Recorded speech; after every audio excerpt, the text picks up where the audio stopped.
이 말씀은 하나님의 말씀입니다. 주님의 언어를 주소서라는 제목으로 하나님의 말씀을 전하겠습니다. 2023년 새해가 밝았습니다. 여러분 어떤 기대를 갖고 계십니까? 그리고 그 기대를 준비하기 위하여 여러분 삶 속에서 구체적으로 어떤 것을 준비하였습니까? 새해가 되어도 우리가 해야 할 가정에서, 학교에서, 또 세상에서, 직장에서 해야 할 일이 셀 수도 없이 많습니다.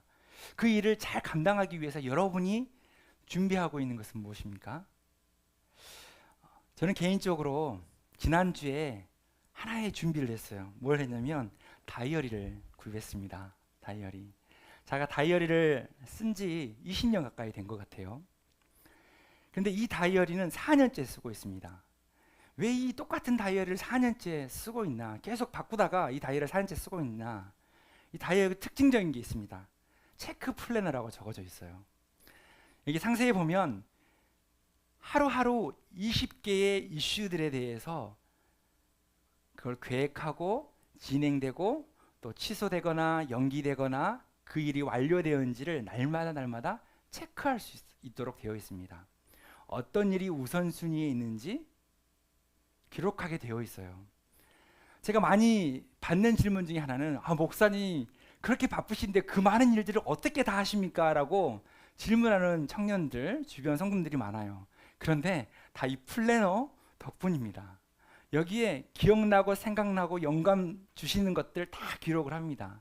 그리고 오늘 해야 할 거, 내일 해야 될 거, 누구를 만나야 할지, 어디를 가야 할지 이걸 다 기록을 해요. 왜? 내 머리는 기억력이 한계가 있으니까. 플래너를 쓰면, 다이어리를 쓰면 잊어버리지 않는 것들이 참 많습니다. 여러분 중에 다이어리 쓰는 청년이 있나요? 손 한번 들어보세요. 한 명이네요. 사실 이 다이어리 색깔이 제가 마음에 드는 색깔이 아니에요. 문구점에 갔더니 제가 원하는 색깔의 다이어리가 없더라고요. 왜 다이어리가 없나요? 물어봤더니 요즘 다이어리 사는 사람이 없대요. 다이어리로 계획적으로 사는 사람이 없대요. 그래서 내가 원하는 것은 이미 몇 개밖에 없어서 다 팔렸대요. 왜 안 만드는지 알 것 같아요. 여러분 스마트 방법이나 아니면 이렇게 기록 방법이라도 여러분의 새해에 여러분이 날마다 해야 할 것들을 관리하고 또 추적하고 계속 완료되었는지 언제 해야 되는지를 계속해서 관리하고 그 일들을 잘 해나가는 여러분들이 되었으면 좋겠어요. 제가 구입한 이 다이어리에 1월 달에 가장 큰 이슈로 적은 메모가 있습니다. 그게 뭘까요? 와, 수련회. 예. 제가 개인적으로 또 우리 지도자들도 같은 마음이겠지만 가장 큰 계획, 1월 달 가장 빨갛게 표시해 놓은 데가 뭐냐면 빨갛게 수련회 언제 사전 답사하고 언제 접수받고 기도회 언제 하고 언제 출발하고 꼼꼼하게 다 기록을 해놨어요. 고개를 젓는 청년들이 있는데 그런데 우리 그 지도자들이 총 10명이거든요. 그 10명이 1월 22일 명절인데 100% 참석하기로 약속했습니다. 박수 한번. 우리 지도자들 맞죠? 예, 지도자들 다 가기로 약속했어요. 다 명절 우리 시간 많아요. 이때 참석하기가 가장 좋습니다. 예, 그래서 주일부터 월요일까지 1박 2일 동안 전북 정읍으로 가기로 했습니다. 그래서 지도자들이 마음을 모아줘서 이때가 가장 청년들이 원하는 시간대구나라고 확정하고 날짜를 정했으니까 여러분도 다 같이 계획해 주시기 바랍니다. 이게 저만의 계획이 아니죠. 여러분의 계획도 되기를 바랍니다. 저는 이 가장 큰 이슈로 겨울 수련회를 했는데 여러분이 2023년 시작하는 1월 달에 가장 중요한 일로 어떤 일을 기록해 나가고 있습니까? 어떤 일을 계획하고 있습니까? 어떤 일이든지 이것을 소망 중에 기도로 시작하기를 바랍니다. 왜냐하면 그 계획을 이루어갈 때에 주님의 마음이 아니면 우리는 쉽게 흔들리고 포기하기 때문입니다. 주님의 마음이 아니면 우리가 계획하는 것들이 나의 욕심이나 탐욕을 위하여 계획할 때가 많아요. 우리가 가는 거, 우리가 만나는 거, 우리가 즐기는 거 주님과 상관없는 일일 때가 정말 많다는 거예요. 무엇보다 주님과 동행하면서 기도하면서 모든 계획을 하나하나 이뤄가는 여러분들이 되기를 원합니다. 제가 청년부를 맡으면서 제 마음속에 가장 우선적으로 하나님과 대화하면서 먼저 갖는 마음이 뭔지 아십니까? 하나님, 이 일 내 거 아니잖아요. 내 일 아니잖아요. 하나님 일이잖아요. 이거 하나님 일이에요. 하나님 도와주세요. 저는 그냥 순종할 따름입니다. 여러분의 계획이 여러분의 계획으로 멈추면 그건 여러분의 노력이 멈추면 멈추는 거예요. 근데 여러분의 비전이 하나님의 꿈과 만나게 되면 어떻게 될까요? 그 일은 여러분의 일이 아니에요, 여러분. 어떤 일이든지 그 일이 하나님의 일이 되게 하세요. 하나님의 일이 되게 하면 하나님이 이루세요. 제가 가장 잘 써먹는 방법이에요. 하나님, 이거 하나님 일이잖아요. 필요한 사람 붙여주시고 필요한 자원을 붙여주시고 필요한 모든 계획들이 이루어질 수 있도록 돕는 손길을 허락해 주세요. 이거 하나님 일이에요. 이렇게 기도한단 말이에요. 그러면 기가 막히게도 하나님이 때를 따라 사람과 자원과 모든 계획을 이뤄가도록 인도해 주세요. 왜? 나의 일이 아니라 하나님의 일에 내가 순종하고 있기 때문입니다.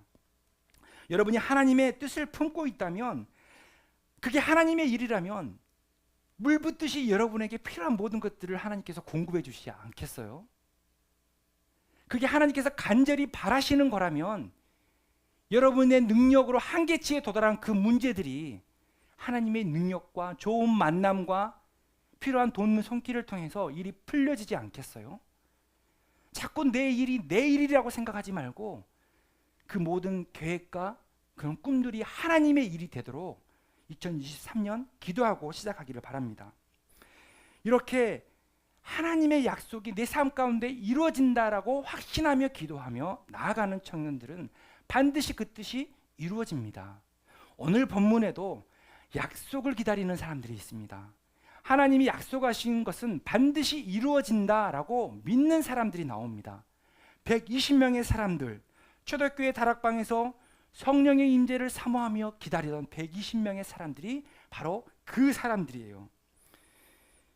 그들은 약속의 성령을 기다립니다. 1절인데요. 오순절날이 이미 이르매 그들이 다 같이 한 곳에 모였더니, 그들이 왜 모였습니까? 각자의 꿈, 각자의 바람을 위해서 만난 게 아니에요. 그렇게 모인 게 아니에요. 예수님께서 성령을 주시겠다 하는 그 약속을 붙들고 한 자리에 모였어요. 나 개인의 문제가 아니라 공동체를 생각하고 이 공동체 가운데 부어주시는 하나님의 은혜를 생각하면서 한 자리에 모였다는 거예요. 120명이나. 표현이 다락방이라고 그 앞절에는 되어 있는데, 여러분 그 좁디 좁은 다락방에서 그들을 추적하고 쫓는 사람들이 있는 가운데서 120명이 앉아있다고 생각해 보세요. 여기에 120명이 가득 찼다고 생각해 보세요. 얼마나 좁고 불편하겠어요. 근데 그들이 공동체와 하나님의 약속을 바라면서 이렇게 기도하고 있는 거예요. 이날이 오순절이라고 기록하고 있습니다. 여러분, 오순절은요 이스라엘의 3대 절기 중에 하나입니다. 여러분, 유월절 들어봤죠? 유월절은 애굽에서 종살이 하다가 거기에 탈출한 것을 기념하는 절기예요. 그런데 오순절은 유월절 후 50일이 지난 날, 이제 약속의 땅 가나안 땅으로 들어가기를 소망하면서 새로운 출발을 다짐하는, 광야에서 새로운 결단을 다짐하는 그런 절기예요. 그런데 그날에 모든 120명의 초대교회 성도들이 모여서 기도했다고 기록하고 있습니다. 마치 1월 1일 새해에 하나님이 일하실 것을 꿈꾸며 예배하는 여러분들처럼 오순절 날 다락방에서 많은 사람들이 새로운 일을 행하실 하나님을 기대하며 성령을 기다리고 있었다는 거예요. 여러분, 해가 바뀌고 달력이 바뀌고 다이어리를 새로 구입한다고 내 삶이 달라지는 게 아니에요. 달력 바꾸는 거, 다이어리 사는 거 아주 쉬워요. 그런데 이게 외형적인 게 바뀐다고 내 삶이 달라지지 않는다는 거예요. 나의 마음의 중심이 바뀌어야 돼요. 난 마음의 근원, 동기가 달라져야 합니다. 나이를 먹어간다고 자동적으로 신앙이 성숙하고 인격이 성숙하고 성품이 자라는 게 아니에요, 여러분. 여러분 주변에 직장에서 가정에서 수많은 사람들을 보잖아요. 나이를 먹어간다고 자연스럽게 어른이 되는 게 아니라는 거예요. 올해 103세이신 기독교인이자 연세대 명예교수인 김영석 박사님이 계십니다. 여러분 아시죠? 근데 그분이 하는 말이 인생을 100세 이상 살아보니 이제 인생을 알만할 때가 60세래요. 60세. 여러분 아직 희망이 있어요. 여러분 20대, 30대 여러분 인생 너무 딱 규정하고 판단하지 마세요. 근데 왜 그 김영석 박사님이 60세에 이제 내 인생 좀 살만하다, 인생을 좀 알 것 같다라고 얘기했냐면 60세가 되니 이제 내 자신에게 내 자신이 좀 믿을만 하게 되더래요. 나의 말과 나의 행동, 나의 계획들, 나의 만남, 이 모든 것들이 성실하고 또 그게 진실함이 있고 믿음이 더해지고 내가 하는 말과 행동이 부끄러움이 없고 하나님 보시기에 사람들 보시기에 조금도 손색이 없는 그런 내 자신을 믿을 만할 때가 60세가 되었대요. 그때를 철이 들었다라고 표현하시더라고요. 여러분 철 들었습니까? 철 들은 거 언제 알 수 있냐? 내가 내 스스로를 좀 믿을 만하면 그때 철 든 거예요. 예. 여러분 스스로 철 들었다는 생각이 들어요? 여러분 스스로 믿을 만합니까? 빨리 철 들기를 바라요.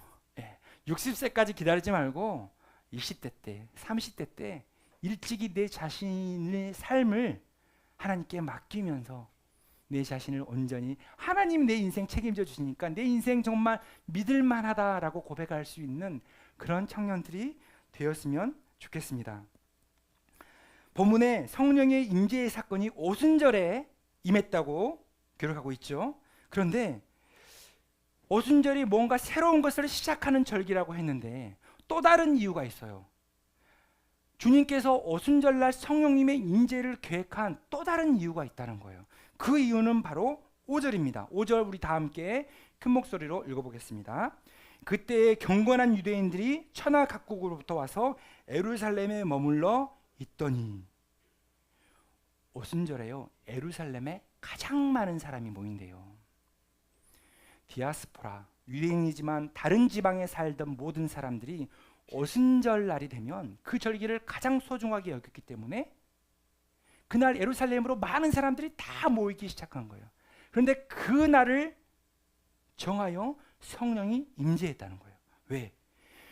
그 많은 사람들이 성령의 임재의 소식을 듣고 제자들이 성령 받은 것을 직접 듣고 보고 경험하게 되면 그 사람들이 이제 돌아가는 그 고향 땅, 그들이 지금 현재 살고 있는 고향 땅에 어떤 일들이 일어나겠어요? 그들이 직접 경험했던지 아니면 경험한 사람을 목도했던지 돌아가서 내가 희한한, 신기한, 신비로운 것을 보았어.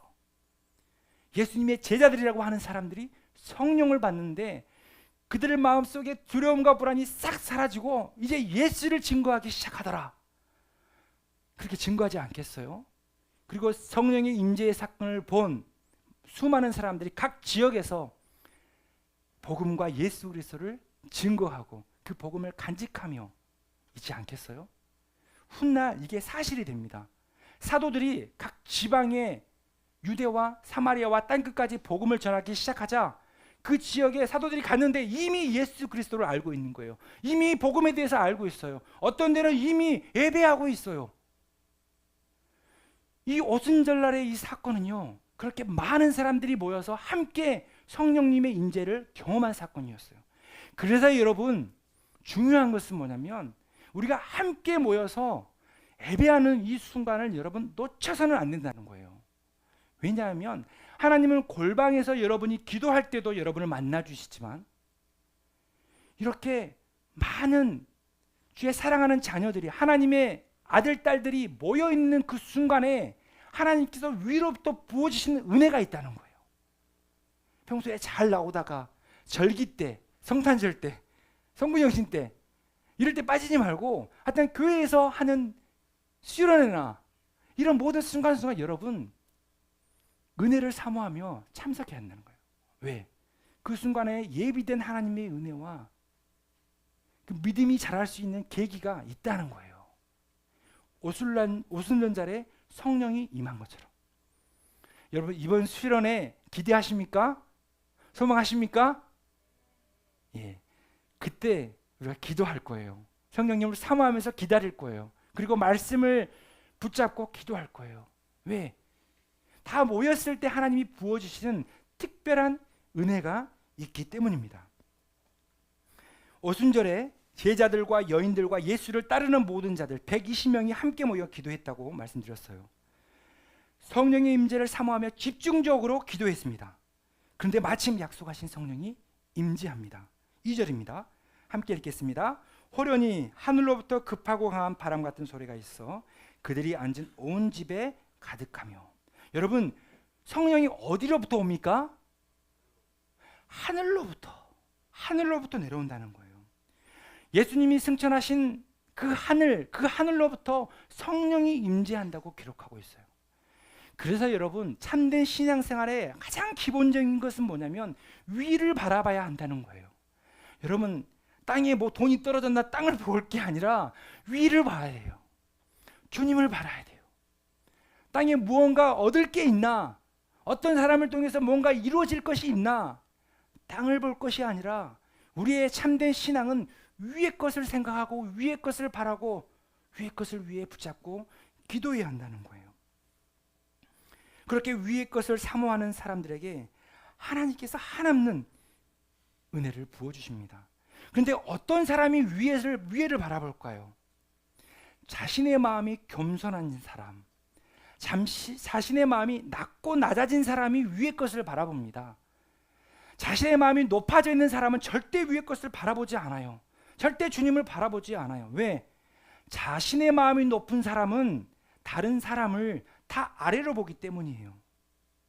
오직 자기 자신이 겸손함과 낮아짐으로 갖춰진 사람만이 위에 계신 하나님을 바라봅니다. 하나님께 소망을 둡니다. 다른 지체, 다른 청년들 내 아래로 깔보지 않고 낮은 곳에서 다른 청년들을 섬기게 되어 있습니다. 그래서 오직 위로부터 내려주신 성령의 임재를 경험하는 사람은 내 자신을 낮추고 겸손히 여길 줄 아는 사람, 그 사람이 성령의 임재를 경험하게 된다는 것입니다. 이제 각 사람 위에 성령이 임재하여 성령의 충만함을 받았습니다. 여러분 성령의 충만함을 받았다는 것이 어떤 의미일까요? 뜨거워지는 것일까요? 아니면 신비한 체험을 하는 것일까요?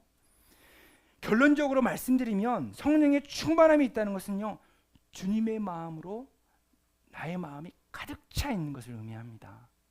주님의 사랑으로, 주님의 생명으로, 주님의 평화로 내 마음이 가득 차 있고 충만해져 있는 상태가 바로 성령님의 충만한 임재 가운데 있는 상태라는 거예요. 4절에 보면 성령의 충만함을 받은 사람들이 놀라운 능력을 보여주는 것을 볼 수 있습니다. 우리 4절 말씀 읽어볼게요. 그들이 다 성령의 충만함을 받고 성령이 말하게 하심을 따라 다른 언어들로 말하기를 시작하니라. 본문에서 다른 언어, 자막 띄워놓으세요. 다른 언어라고 할 때 이 언어가 헬라어로 글로사입니다. 글로사. 언어가 뭐라고요? 글로사. 그런데 이 언어를 통해서 수많은 사람들이 다른 언어를 했다는 거예요. 말하기 시작했다는 거예요. 성령의 충만함을 받은 사람들이 글로사의 말을 했다는 거예요. 그런데 우리나라 말로는 이 언어가 글로사인데 다른 말로 하면 이 혀라는 뜻이 있습니다. 혀. 여러분 입 안에 있는 혀는 그냥 우리나라 말로는 단순하게 그냥 몸의 한 부분이잖아요. 육체의 한 부분이에요. 그런데 헬라어로 글로사는 혀와 언어라는 의미가 있습니다. 혀와 언어라는 의미가 있어요. 그래서 이 글로사의 언어를 통해서 이 혀를 통해서 다른 말을 시작하게 되었다는 거예요. 이것을 바로 방언이라고 합니다. 여러분, 성경에 나오는 방언은 크게 두 가지로 나눌 수 있어요. 오늘 본문에 나오는 첫 번째 방언은 누구나 알아들을 수 있는 방언, 바로 외국어예요. 외국어. 기도를 하는데요, 일본어로 말하는 거예요. 중국어로 말하는 거예요. 프랑스어, 독일어로 말하는 거예요. 모든 사람이 알아들을 수 있는 방언, 이게 첫 번째 방언이에요. 두 번째 방언은 성령의 인도하심 속에서 기도할 때에 하나님과 친밀한 관계 속에서 기도하는 중에 내 혀와 내 언어가 정말 신비스럽게 내가 알지 못하는 언어로 바뀌기 시작하면서 하나님과 친밀한 관계 속에서 기도하는 방언이 있어요. 이것이 바로 두 번째 방언이에요. 오늘 본문의 방언이 첫 번째 방언이에요, 두 번째 방언이에요? 첫 번째 방언이에요. 120명이 다 각기 다른 언어로 방언하기 시작할 때 그 주변 사람들이, 예루살렘에 모인 사람들이 그 방언의 소리를 다 알아먹었어요. 오늘 본문에 보면 16개 지역, 그 국가의 언어로 들렸다고 기록하고 있습니다. 9절부터 11절이죠. 바데인, 메데인, 엘라민, 메소포타미아 다 세어보면 16개의 언어입니다. 오늘날로 치면 유럽과 중동과 아프리카 지역의 16개 지역의 언어로 사도들이, 그리고 모였던 120명의 사람들이 각기 다른 언어로 얘기하기 시작했다는 거예요. 그 언어로 예수 그리스도를 전하고 복음을 이야기하기 시작했다는 거예요. 3절을 한번 읽어볼게요. 마치 불의 혀처럼 갈라지는 것들이 그들에게 보여 각 사람 위에 하나씩 임하여 있더니 그 각기 다른 언어는 마치 불의 혀처럼 갈라지는 것들이래요. 이게 무슨 말일까? 잘 이해하기 힘들어요. 그렇지만 성경에서 불은요, 하나님의 임재를 상징합니다. 하나님의 임재를 상징해요. 그리고 혀는요, 혀가 뭐라고요? 글로사, 그냥 혀가 아니라 언어라는 거예요.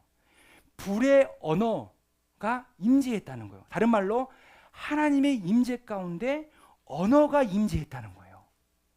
이 언어가 어떤 언어일까요? 나에게 없는 다른 언어, 주님의 언어가 임재한 거예요. 그동안 내가 생각하고 내가 꿈꾸고 내가 계획했던 언어들, 내가 말하고 싶은 것들을 말한 것이 아니라 하나님의 임재 가운데 위로부터 주님이 말하게 하심을 따라 말하기 시작했다는 거예요. 그리고 이 땅에 수많은 그 언어, 다 각기 다른 언어를 통해서 다른 민족에 소통할 수 없었던 모든 사람들이 각기 자기의 나라의 말로 복음을, 예수 그리스도를, 성령의 임재의 소식을 다 듣게 되었다는 거예요. 어떤 사람이 주님의 언어를 받습니까? 바로 성령의 충만함 가운데 있는 사람. 주님의 언어는 어떤 언어입니까? 오늘날 여러분들이 이 초대교회 120명의 사람들처럼 외국어로 방언할 수 있습니까? 오늘 성경 다른 본문을 다 뒤져봐도요, 이 본문 외에 외국어로 방언을 했다는 기록이 없어요. 어떻게 보면 성경의 유일한 사건, 많은 사람들이 각기 다른 언어를 자기 나라 말로 듣는 이 방언의 사건은 오늘 이 사도행전 2장의 말씀이 유일한 말씀이에요. 그러면 오늘날 우리는 불의 혀처럼 갈라지는 것들을 경험할 수 없을까요? 있어요. 성령의 충만함 가운데 있을 때, 하나님의 임재가 임하면, 주님이 내 마음 가운데 충만하게 임하면 이제 내가 주님이 말하게 하심을 따라 말하는 사람이 됩니다. 주님이 계획하시는 것을 말하게 되는 사람이 돼요. 주님이 꿈꾸는 것을 말하고 실천하는 사람이 됩니다. 주님의 계획하심을 따라 사랑하고 생명을 나누고 평화를 만들어가는 주님의 언어를 사용하는 사람이 됩니다. 막히고 세워졌던 모든 장벽들이 허물어지는 역사들이 일어나요. 그런 주님의 언어를 사용하는 여러분들이 되기를 축복합니다. 사랑하는 청년 여러분, 2023년 어떤 기대와 소망을 갖고 있습니까? 가장 먼저 성령의 충만함을 사모하기를 원합니다. 성령의 충만함을 사모하는 자들이 주님의 언어를 받습니다.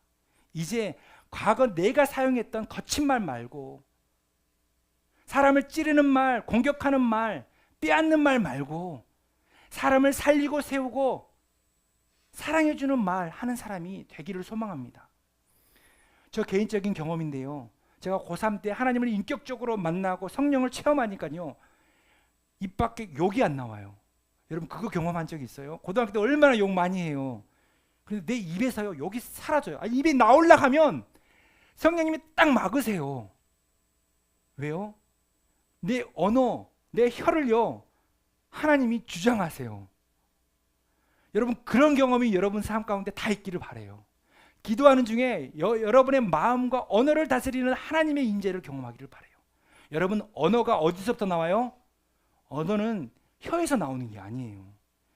여러분의 마음에서부터 나오는 거예요. 여러분이 마음이 성령의 충만함 가운데 있고 주님의 마음으로 가득 차면 여러분의 언어가 달라지기 시작하는 거예요. 여러분의 만나는 사람들마다 여러분을 인하여 축복받고 은혜받고 사랑받는 사람들이 된다는 거예요. 여러분 새해가 시작되었습니다. 여러분 삶 가운데 이제 예수 그리스도의 마음을 품고 나의 신앙과 나의 인격과 성품이 성숙되기를 바라고 소망하기를 바랍니다. 여러분 내가 정말 위를 바라보고 있는 사람인지 어떻게 할까요? 세 가지 질문을 하겠습니다. 120명의 사람들과 같이 내가 위를 바라보고 성령의 충만함을 받고 주님이 언어를 말하는 사람인지 아닌지 알 수 있는 세 가지 방법. 첫 번째, 여러분은 하나님의 약속을 기다리며 기도하는 사람입니까? 하나님의 약속을 사모하며 기도하는 사람입니까? 여러분이 붙잡고 있는 기도의 내용이 있습니까? 두 번째, 다 같이 모여 기도하기를 힘쓰던 성도들처럼 공동체를 사랑하는 사람입니까? 공동체를 사랑하는 사람입니까? 여러분의 가정을 사랑합니까? 여러분의 가족들을 사랑합니까? 여러분의 학교 친구들을 사랑합니까? 여러분 직장 동료들을 사랑합니까? 여러분 교회에 있는 지체들을 아무 조건 이유 없이 수용하고 사랑하고 품어줄 수 있습니까? 세 번째, 주님의 마음을 품고 주님의 언어를 사용하는 사람입니까? 내 언어가 더 이상 세상의 말이 아니라 사랑과 생명을 전하는 말을 지금 하고 있습니까? 여러분 이 질문에 예스라고 대답하지 못한다면 여러분은 높은 곳을 바라보고 있는 사람이 아니에요. 여러분의 마음은 낮고 겸손한 자가 아니에요. 이 세 가지 질문에 예스라고 답하지 못한다면 여러분은 여전히 하나님 앞에 마음이 높아져 있는 사람이에요. 다른 사람들을 내 아래 두고 있는 사람이에요. 이제 2023년이 시작되었을 때 여러분 주님 앞에 성령님 내 안에 임재하기를 사모하며 마음을 낮추고 겸손하게 이제 성령님을 모시고 주님의 마음을 품고 주님의 사랑과 생명의 언어를 사용하는 축복의 청년들이 되기를 원합니다. 연약한 여러분들의 마음 속에 예수 그리스도의 마음을 품으십시오. 여러분들이 주님의 마음을 품고 나아가는 곳곳마다 그 안에 메말랐던 모든 것이 싹이 나고 생명이 꽃필 거예요. 그 안에 하나님의 생명과 사랑과 평화가 깃들 거예요. 이제 세상 가운데 나아갑니다. 한 주간에 살아가는 여러분의 모든 삶의 자리에서 주님의 언어를 사용하는 축복의 청년들이 되기를 소망합니다. 함께 기도하겠습니다.